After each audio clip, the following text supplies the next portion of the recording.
you find people being scammed money. These prophets, what they do, they go to big sangomas. They go to big people, those who are very good in witchcraft. These prophets, they use witchcraft.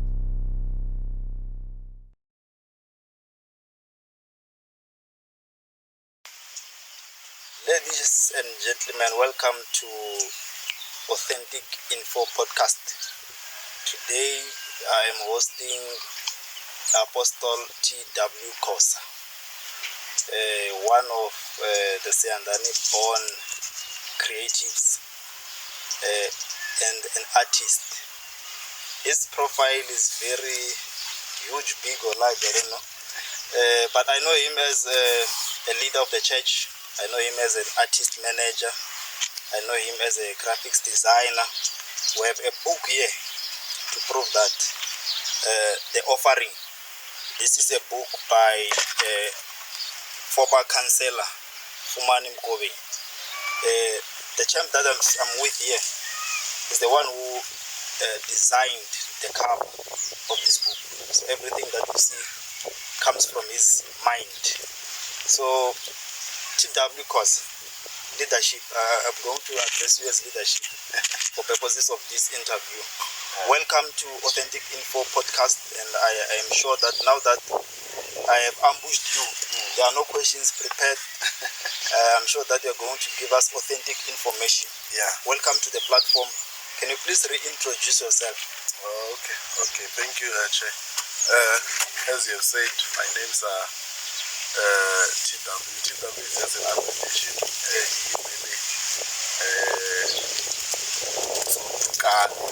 Khosa. Yes.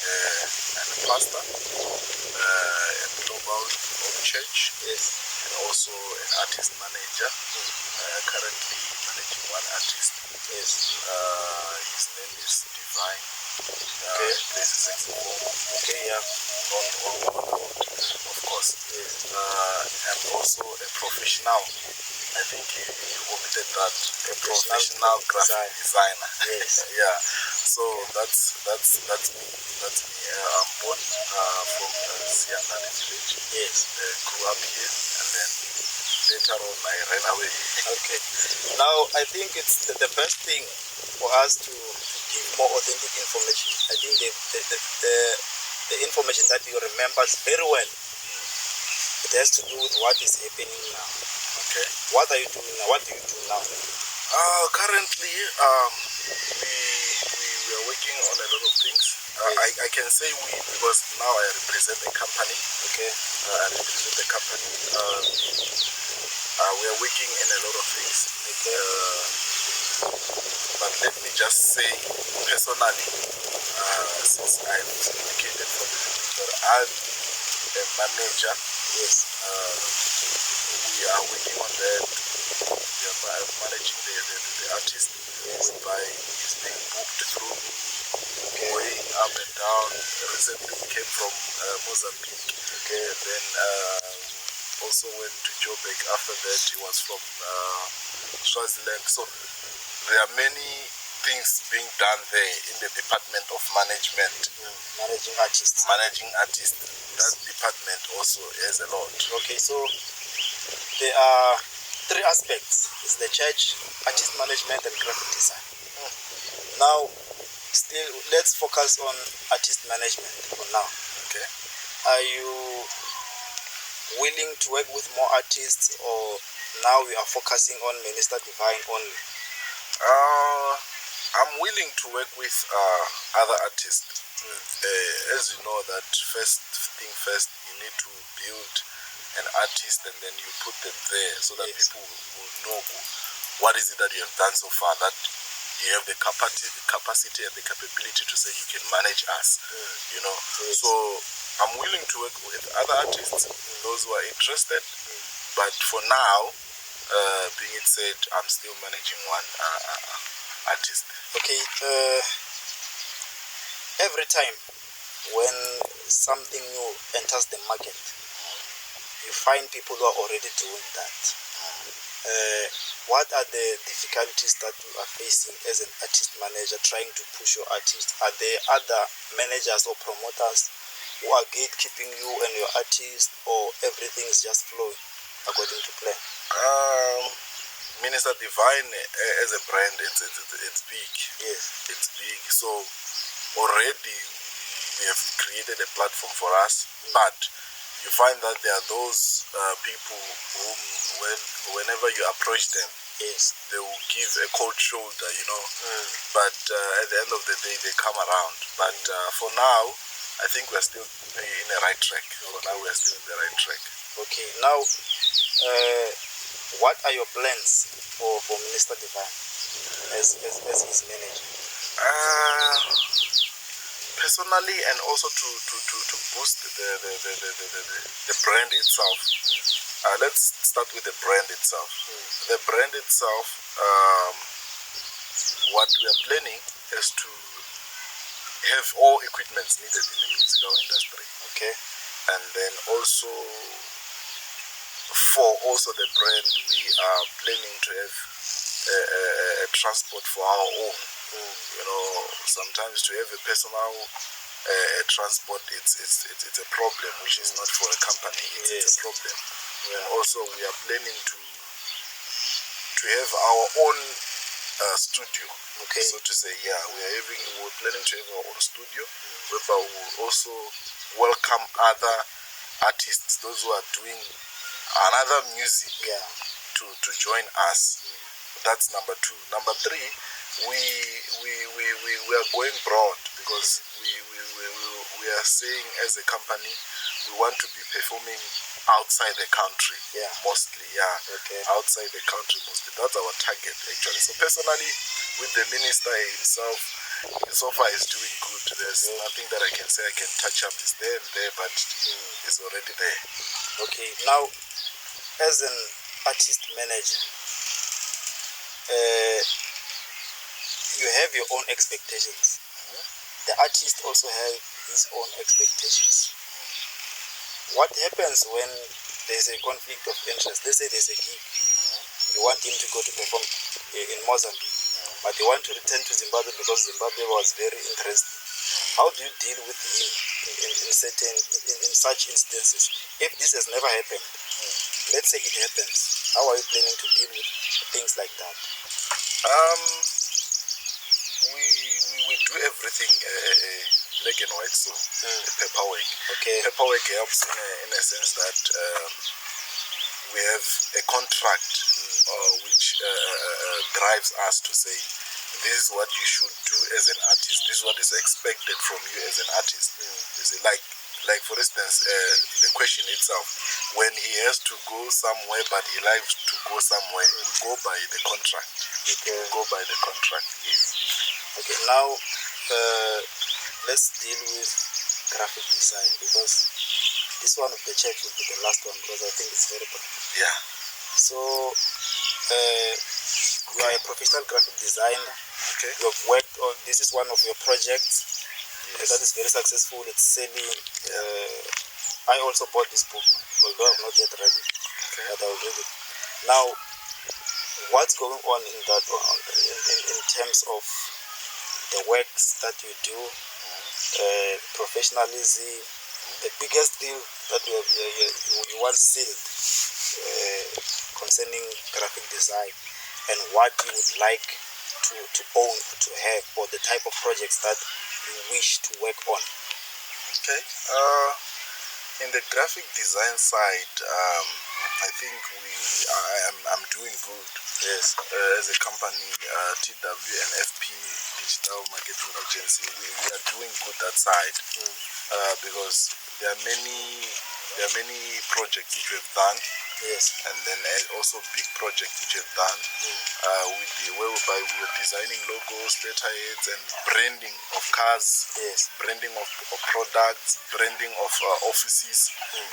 We have been excelling in that manner. Okay. The biggest gig that I once had, it was for Malamlele. There was this doctor was opening his surgery, whereby I had to deal with the interior, everything. Okay. Also branding the office itself and doing everything. You know, your 3D logo, putting up there with lights and branding the office, the windows, also interior with furniture. That was my biggest gig. Okay. Yeah. Now, the very same question that I asked you when it comes to artist management or being in the game. In terms of dealing with clients, when it comes to graphic design, because you deal with clients, people approach you, they approach you with an idea. You bring that idea to life. You design, you print. Now, what are the difficulties? How are you dealing with these different clients? Or what was your worst moment? My worst moment, it was when a client of mine, she's from Palabura. Okay. She sent me something to say, I want this and I want you to do it. And then waiting for her to do payments, because I don't work before you do payments. Okay. Because we face a lot of difficulties there, because I invest much of the time designing your things, and then after designing I print, and then you don't pay. It becomes a problem. So this client, she made me to design. She was getting married. I designed everything. When I was done designing, and then I printed, she said I used the wrong fonts, you know, and that package was a huge package. And then I had to restart again.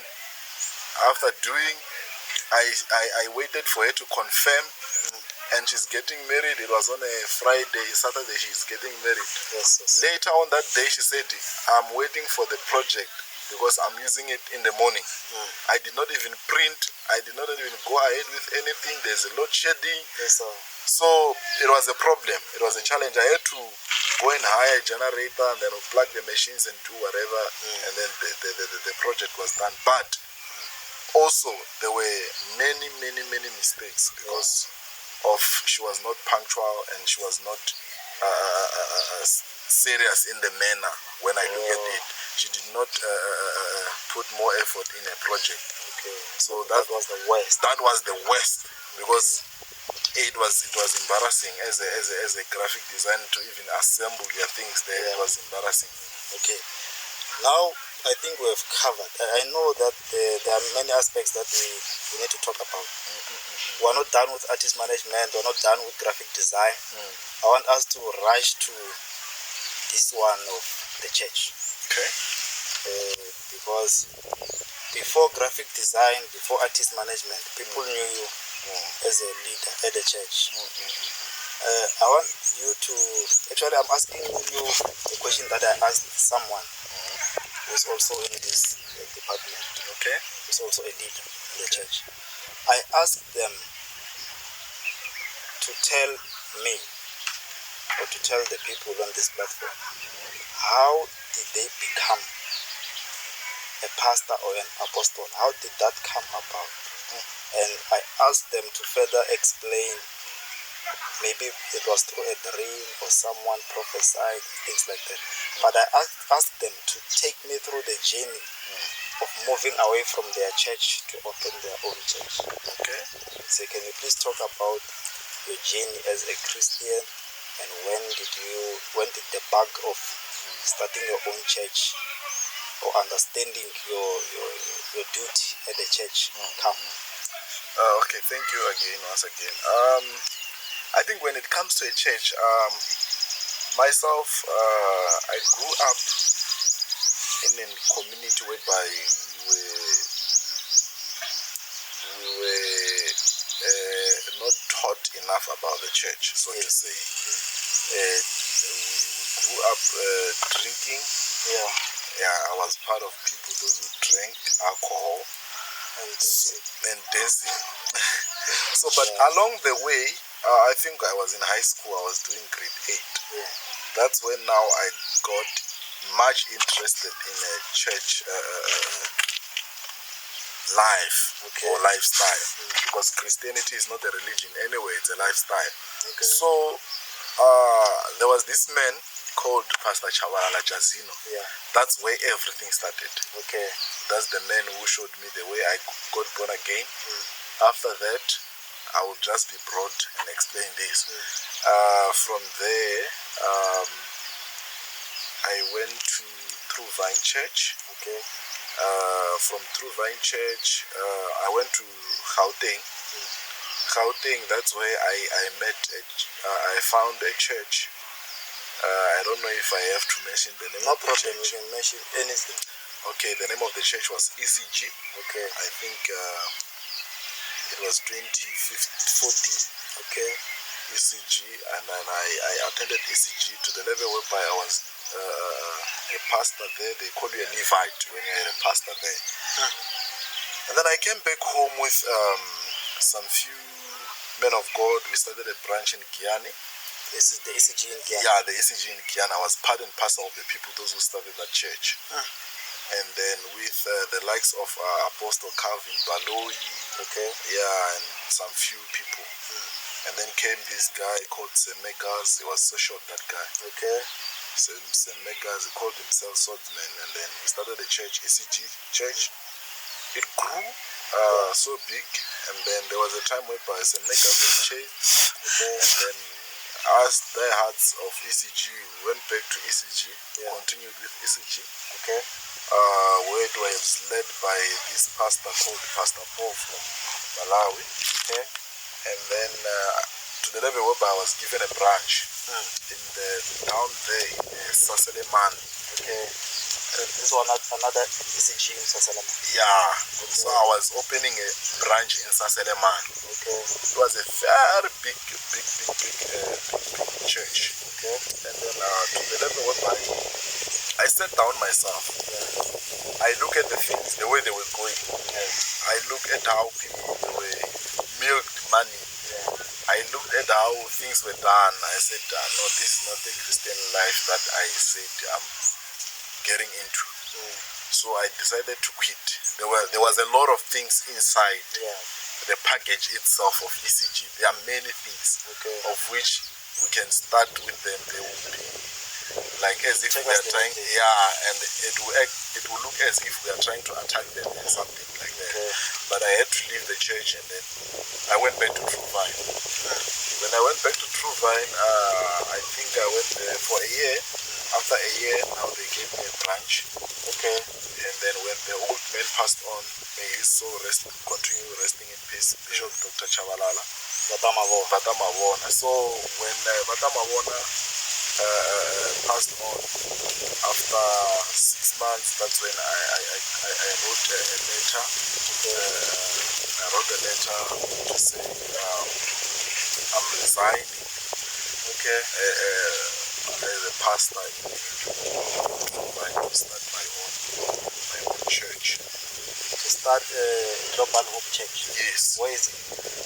Currently we are in Zanini. Okay. Yes. Currently we are in Zanini, where the church is. Now I understand that wherever you went to, someone recognized you. When the church grew and opened the branch, they gave you an opportunity to lead. But how did this responsibility come about? Did you ever dream about it, or people were just recognizing you and then give you a chance to lead? I think when it started in a very young age, whereby I used to minister in LCOs, okay, in schools. SCO in schools. And then after that I was prophesied. I think I was prophesied by this pastor called Pastor Namabuye from Benda, I think, like that. Okay. In this other church called, is it Follow Jesus or something? I was prophesied by this pastor called Pastor Namabuye. You are a prophet. Okay. And they said a lot of stuff. By that time I was still young. I did not understand anything. Yeah, so but when time goes by, I could see that this thing is surely happening. I've worked with so many pastors in my life. I've worked with so many pastors. Unfortunately, most of them, they betrayed me. Some did not treat me fairly. Yeah, so that's what happened. Okay, now I understand everything that you're explaining, right? Yes. I would like you to tell me or to give me your views. I'm going to ask you random questions related to the church and any other issues in general. We see a lot of young pastors who are actually a lot of young prophets who have been doing this thing of the church for quite some time. Actually, others started in their teenage age. Now, these people cannot run the church for at least a 5-year term before there's a scandal.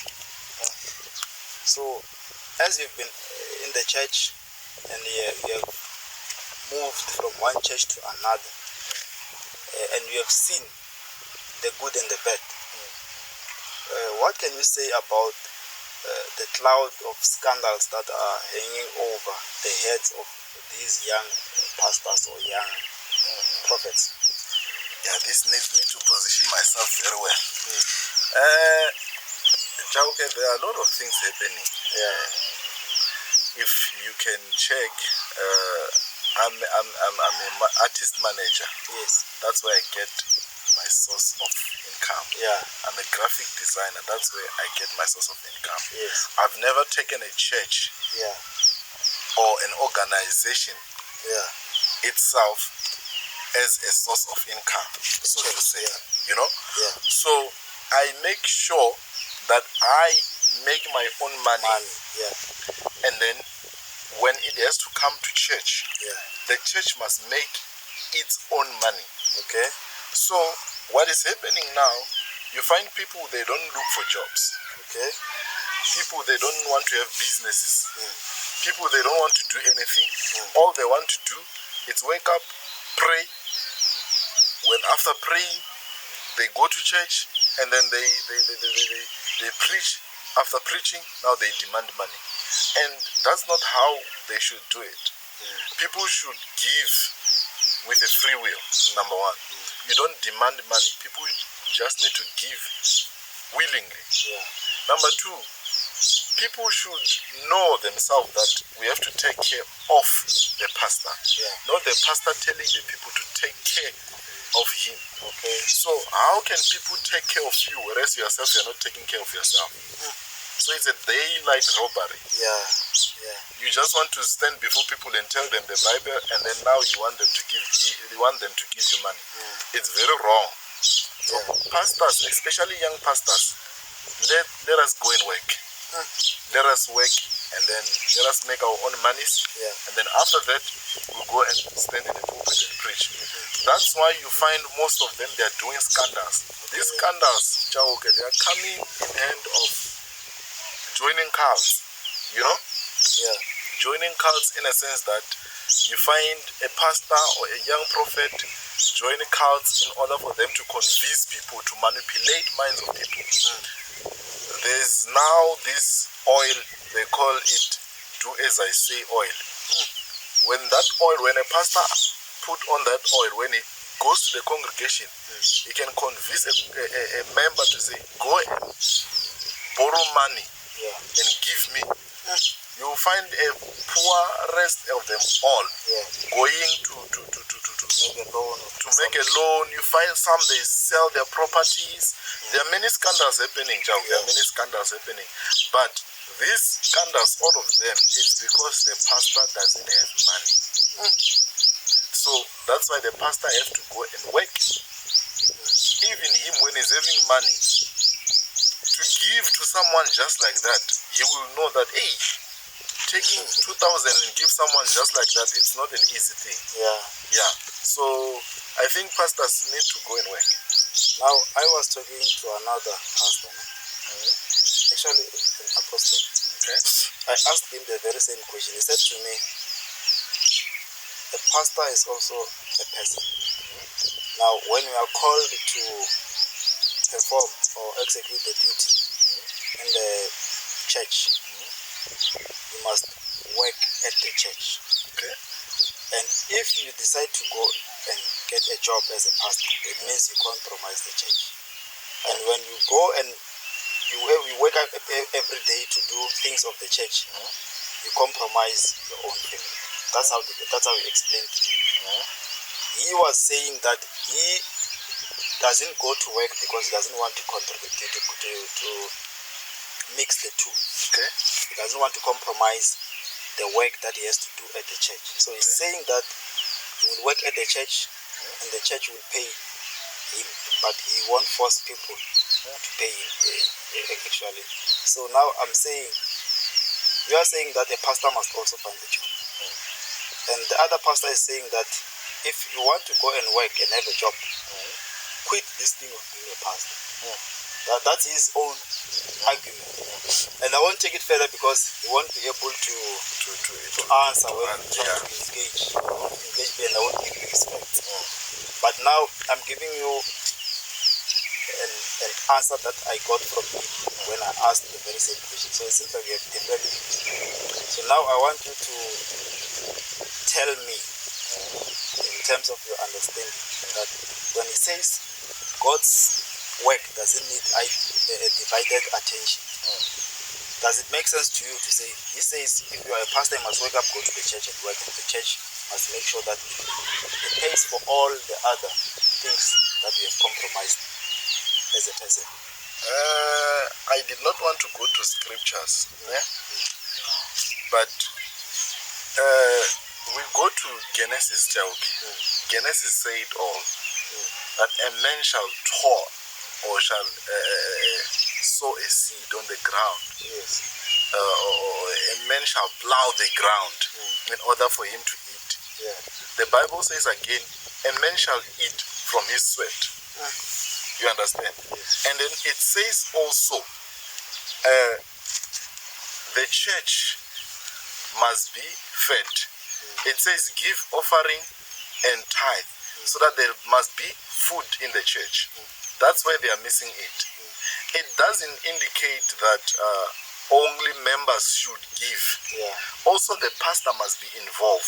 That's why a pastor must have a business, a pastor must be working. So if the church is unable to make sure that there's food, him himself, he must make sure that there's food. Being a pastor, it must not come in a way that when we look at it, it will give us a description at the end of the day that you are having a church in order for you to have an income. It mustn't be like that. Having a church must be the thing that you are called for and you love doing. So let's take for instance now, I'm married, and then when I'm married, I have a job. I go to work, I come back after work, and I have time for my family. So as a pastor, you're saying, you go to church, you come back, you have time for your family. So if you do that, who is going for work, or who is going to work for you in order for you to feed that family? They are taking money from the church, which was supposed to feed the poor in the church. But there are very few churches which are feeding the poor. They are all feeding the pastor. They are all feeding the pastor because the pastor is taking money that is meant for the poor. You see? That's why you find many churches now there. That's why I don't like sometimes the way African runs their churches. I'm expecting African pastors to stand to say, when you come to our church, you don't go home hungry. You can't pray for me to say poverty come out. No. In order for poverty to come out, give me a job. In the church, create a job. That offering and that tithe that they are giving, why don't you make a job of saying let there be cleaners in the church?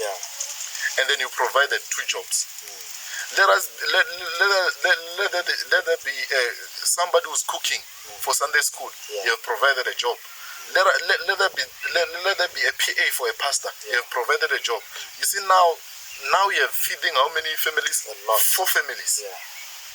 How many stomachs now? Many stomachs as a pastor. But if you are taking the very same money, you will pray for people. People will receive, they won't be receiving anything. If these things we don't do them as pastors, no one will do them for them. Now, a prophet get married. They call his wife prophetess. What's that? That one, it's a bit challenging in the community and the society today, because you find that a person doesn't have calling, but tomorrow you find them they are being called prophetess. Ministry, it's not in community of property. You will never get married today and somebody whom you are married to now changed into a pastor. That's why you find wolves of wife of pastors inside the church. Why? They are given duties which they were not supposed to be given. You understand? But we are not saying that they must not participate in the church, but they must know their what? Their role as a pastor's wife. They must be like this, not to be now given titles which doesn't even suit them. They will now. Do you know that a title can kill you and a title can build you? So when they're given a title of being, hey, you are a prophetess, now they have to do what prophetess does, and you find that they are not called for that. Now they end up doing things which are wrong. You understand? They are trying to prove points where they were not supposed to prove. Now they start to scare other people. You understand? So I think it's best people sit down their wives or tell their wives, Mina, I'm having a partner. My partner, I'm not expecting my partner someday to say, I'm a prophetess, I'm an apostle. No. She wanted to, I met her the way she is. I've never met her preaching, what, no. I met her the way she is, and I'm not expecting much. And I'm not expecting much, because salvation also is what? It's personal. I'm not expecting much. Why am I saying this? I'm not expecting her to be now standing in front of people preaching. No. That will come as a gift from God, not a gift from people. Because there's a difference between a gift from people and a gift from God. I think I've nailed that one very well. Now, you spoke about some oil when you were talking about your journey in the Christian life. You spoke about these pastors who use some oil in order to take money from the congregation. Did you manage to get information or a clue of where do they get these powers? Do they get them from other pastors, or they get them from the traditional healers? Chauke, this one is big. I think if we had, with the small time that we have, let me just explain just it. Highlight us. Let me highlight you. This one is a very big one. 99.9 churches in South Africa, they are not true. 99.9 churches in South Africa, they are not real churches. One can argue me, but I've been there, I know. Those who are watching, maybe most of them, they know me. I've been there, I know. You find people being scammed money. These prophets, what they do, they go to big sangomas. They go to big people, those who are very good in witchcraft. These prophets, they use witchcraft, if I can say. Most of them, they use witchcraft. You find that a member is hearing that their pastor is drinking, smoking, and doing whatever. But tomorrow, the very same person, those whom you have been telling them, you will find them worshipping that prophet. You have the proof, you have pictures, you have videos of him doing whatever. Tomorrow you find them. Why are they doing that? You have already brainwashed them. Brainwashing them, it doesn't just come, it comes with opponents. That's why you find them, they are selling water, they are selling oil. Those things already they've done something with those products. When you apply them, your eyes are blocked. I see. So that's how they operate. No, thanks for highlighting us. Now, I want to ask you a question about tithe. Okay. There's a big debate when it comes to tithe. I also don't understand what tithe exactly is or how it should be done. Can you please teach on that? In my point of view, because many people, they're having their own points of view. And I'll be happy if one can take into consideration that this is my own point of view. Tithe is compulsory. And what is tithe? Let's start from there. What is tithe? Tithe is 10% of everything that you get. Not yearly, but everything that you get. Okay. It's either salary, food, business, whatever. Livestock, as long as you get something. So the problem, just because as pastors we love too much money, we expect people to give only money. If you are plowing and you have, let's say to say maize, and you gather those maize and say, hey, I have 5 gallons of maize. Let me just take 10% of it and take it to the church. That's 10%. 10% is not only money. Okay, my cow gave birth this month, or in 5 months down the line, I think 5 small cows. Let me take 10% of that. You know, that's what. That's tithe. But we have circled tithe around money, and that's not true. And so now we have a challenge that is tithe compulsory for one to give, and then is tithe only for church? Tithe is compulsory, and tithe is not only for church. I know one sister, she take her tithe, she give it to her mother. You get my point? She doesn't go to church. She take a tithe, she give to her mother. Every month, she take 10% of her salary, she give it to her mother. So that's tithe. Tithe, it doesn't necessarily have to be in church, number one. So number two, tithe itself, people are debating, is it a must for a person to give tithe? Tithe, Jauke, is so spiritual. And I can say life evolves in spiritual matters mostly. Because life itself, 99.9% is spiritual when it comes to life. Because that's why you find things are being done spiritually and they manifest physically. So tithe is so spiritual. If you find people exercising things, they exercise them physically, but they happen spiritually, and they affect people what? Physically. So tithe can open doors for one. Tithe can open things which are blocked, but only if received by a rightful person. That's also matter. No, thank you for that information.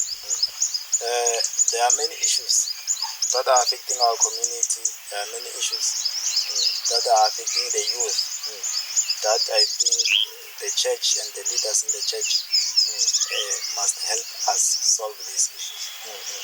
Now, I've heard a lot of young prophets saying that they had a vision that this and that is going to happen, and that thing happens.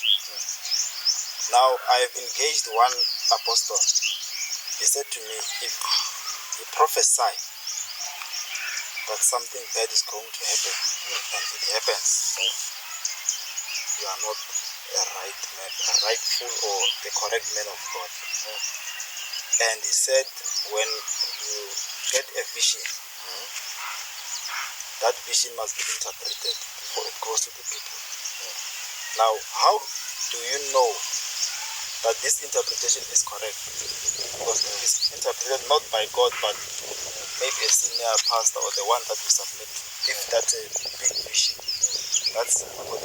Now, I want to understand from you that is it possible to explain how a vision comes? Excuse me.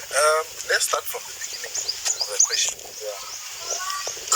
So, you said something interesting. That when one have a vision and prophesy that something bad is going to happen, and that thing happened, that person is not a what?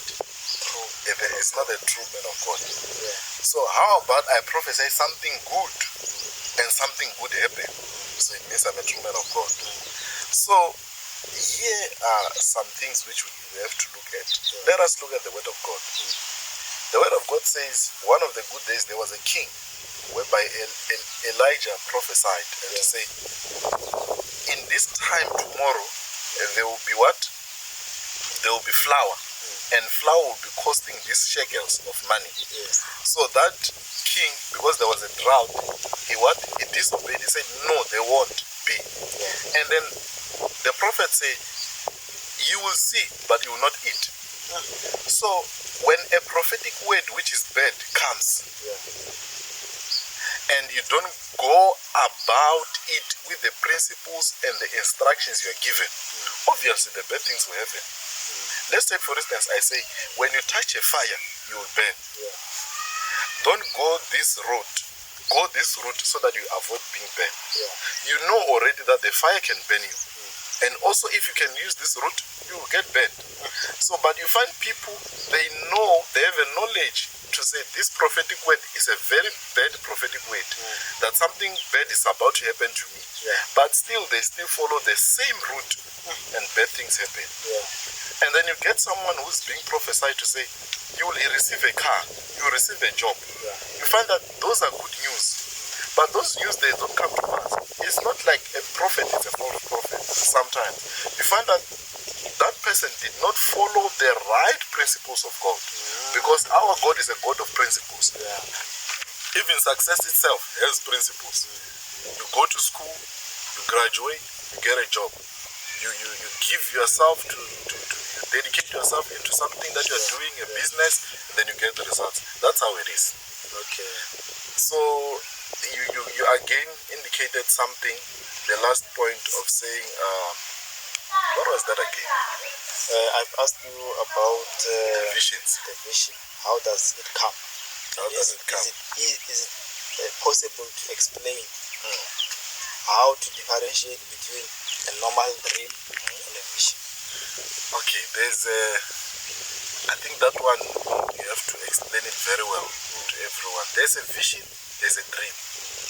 And how do one know that this is a dream, this is a vision? By simply explanation, not going into details. A vision will bother you, a dream won't bother you. If you have a vision now, you won't forget it in the next coming 3 days. You won't forget it. But a dream, you will dream even sometimes you forget it. That's a simple term of explaining a vision, between a vision and a dream. Again, how do you interpret that to know that this is a vision from God? Or how do I interpret this? There are two types of vision. There's a vision from God, there's a vision from the enemy. A vision from an enemy, it's not clear, but it has a finishing end that shows that it's straightforward. But when it starts, it doesn't have clarity. That's why you hear someone go, I had a dream, and that dream, I was dreaming, but I did not understand where I just found myself somewhere. It was confusing, but I still remember the dream. That's where the confusion of a thing come about. So not all dreams comes from. Not all these visions come from God. Yes. Even the devil can give you a vision. Even the devil can mislead you.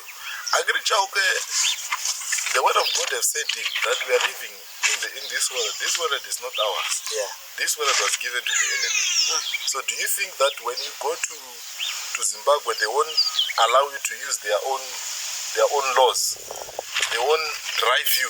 Already they will drive you by their own laws. So we are living here in this world, in this earth, as the children of God. We are being channeled sometimes by the enemy. The enemy tells, even tomorrow they can wake up and say, we are looking down the country. That's not the doing of God, but that's the doing of the enemy. And you, even if you are born again, you will oblige and you will stay inside the door. Now, going back at what we've just touched now, the issue of lockdown and COVID-19. I know there are pastors, because pastors are also family people, right? They have people to protect, they have kids to protect. I think not all pastors were against COVID-19, since it has affected us differently. Some of us were still working. COVID-19, going up and down. You did not feel that lockdown. Other people were indoors.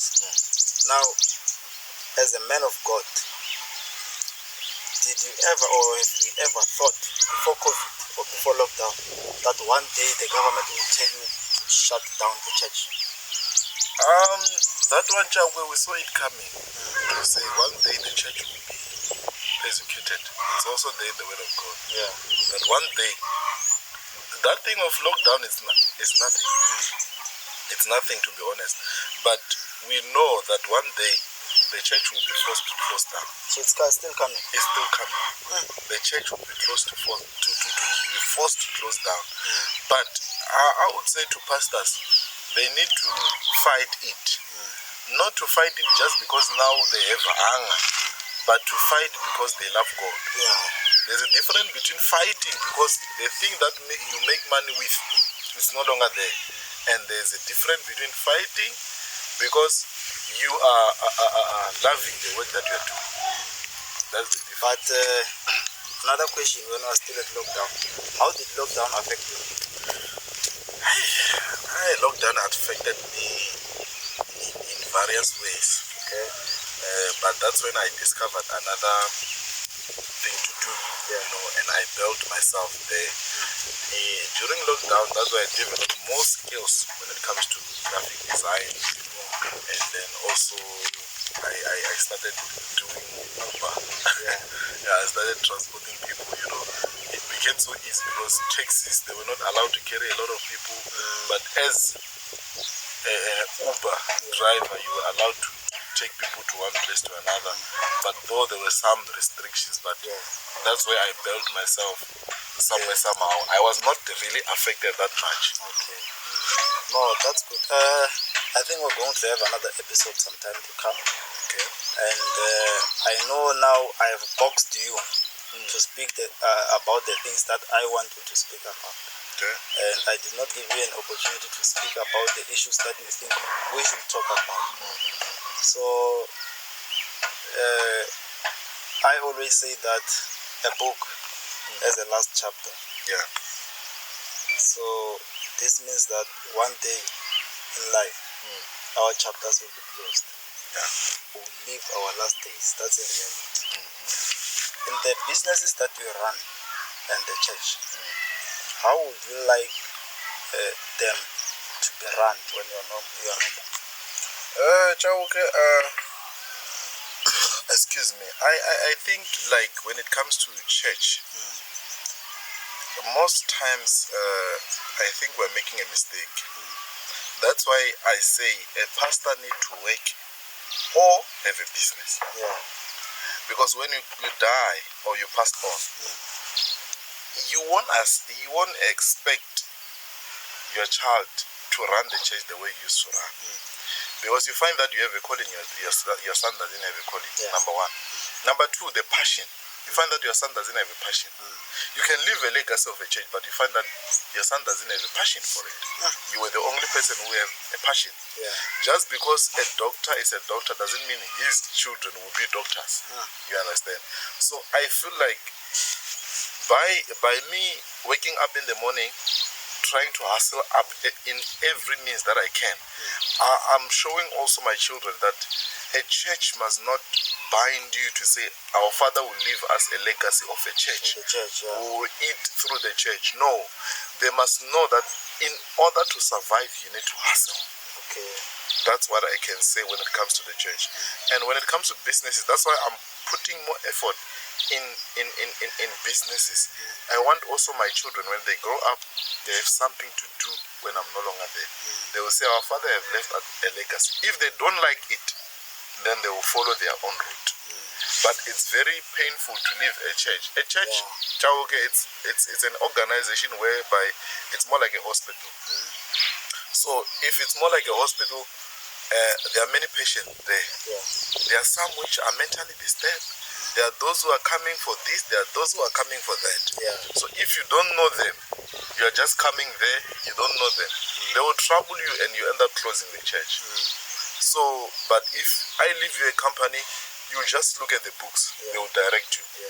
So that's what I can say, that pastors, let's work and leave our children legacy of businesses, not church. And then the last question, still on us living this world. How would you like the upcoming generation to remember you? I would love the upcoming generation to remember me more of like a hardworking person. Yes. A hardworking person who doesn't take a no as an answer, and who doesn't accept failure, and who doesn't allow himself to go to sleep hungry, or else there's a head outside there which has his own, who has his money. You know, I believe that when I wake up in the morning, there's somebody who's holding my money, who must give it to me in other way around, you know. So if I work for you, you give me money. So I believe in that theory, that there's someone who's out there waiting for me to do something for them to give me money. So that's how I want to be remembered, a hardworking person. Oh, thank you. I think it's been a great session, and I think we're going to grow together and grow our businesses together. And we're going to share your information after editing to say this is where people can find you. I know, since I said I've boxed you, I know that there are many issues that you wanted us, or you would like us to touch.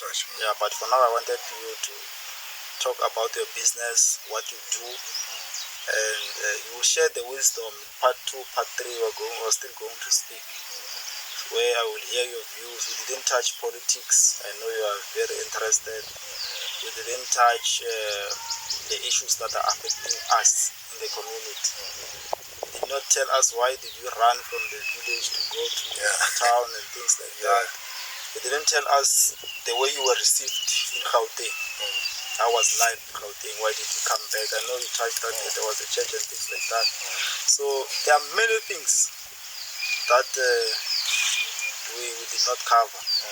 And I'd like people to know that there is wisdom that you did not share, because I didn't give you an opportunity to share.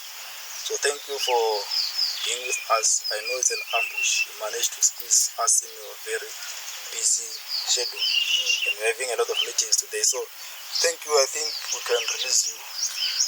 Thank you so much, Chauke, for having me. It was a wonderful session. One had to express himself. You know, talk. They say talk is medicine. Some things, when you just talk them, you feel light. You know, you share some insights. You feel like you have shared everything. So I'm really thankful for this opportunity. I wish all the people can honor this and appreciate this, and let us grow this channel together. Thank you so much. Thank you.